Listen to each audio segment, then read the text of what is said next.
Have you ever seen something that just stopped you in your tracks? Something so beautiful it literally took your breath away? We tend to think of beauty as a place we can visit or a thing we can own.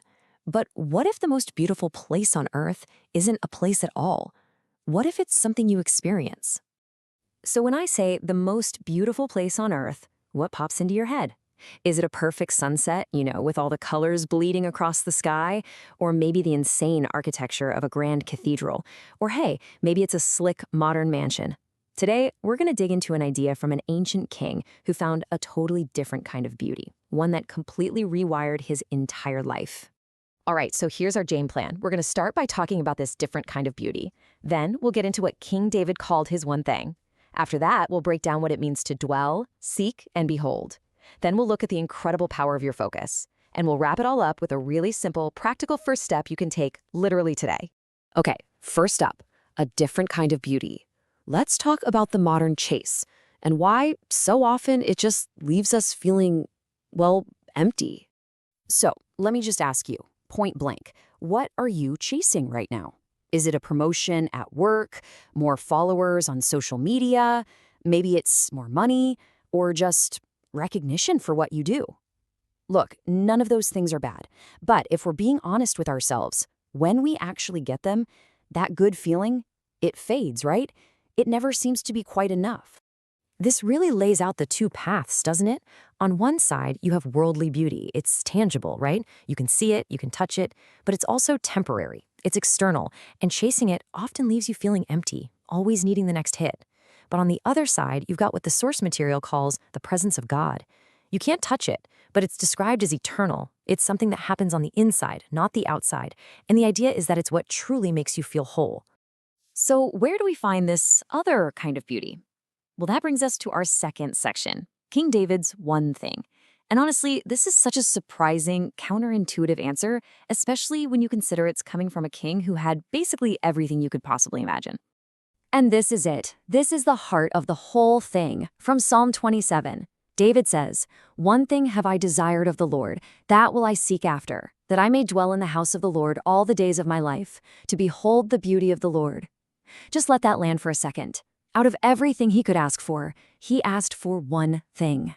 What's so wild about this is the focus. Just think about it. We live in a world that is constantly screaming for our attention, pulling us in a million different directions.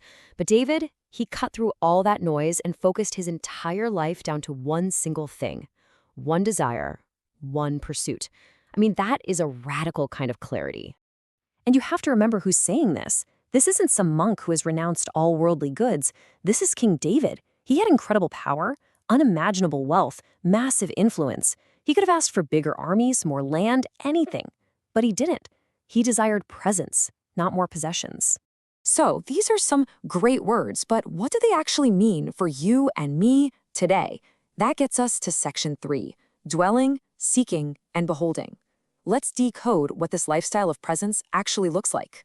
So that first word David uses is dwell. Now, this isn't about literally moving into a church building. It means to remain, to abide, to stay.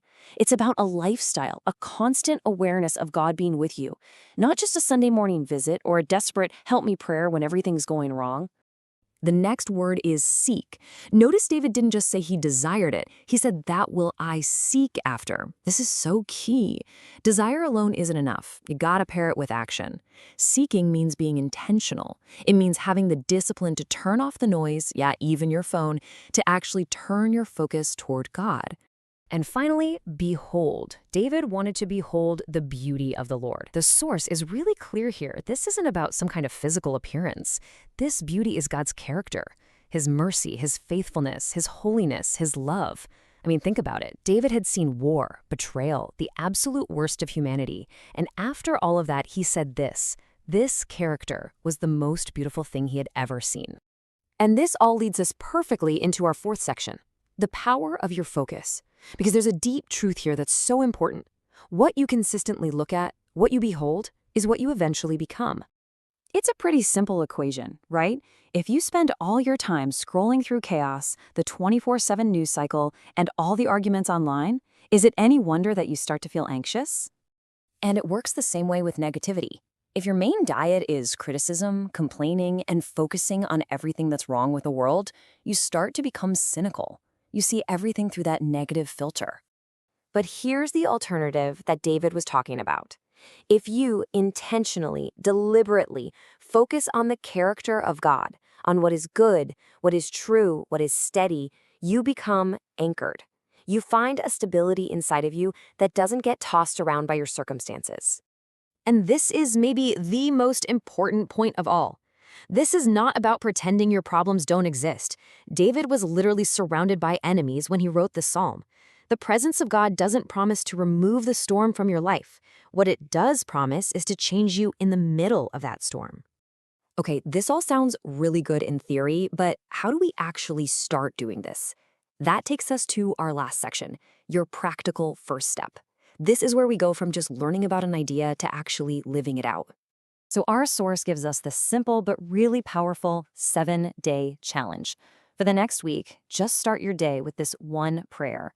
Lord, you are my one thing today. Help me dwell with you. That's it. But, and this is the crucial part, you have to do this before you check anything else. Before the notifications, before the emails, before the news, you seek that one thing first. So we're going to end on this question. The world is busy chasing buildings, things like status, success, accomplishments you can see, and they look impressive from the outside, but they can't fill that empty space on the inside. David discovered a different kind of beauty, a different thing to chase. So the question for you is, what will you chase?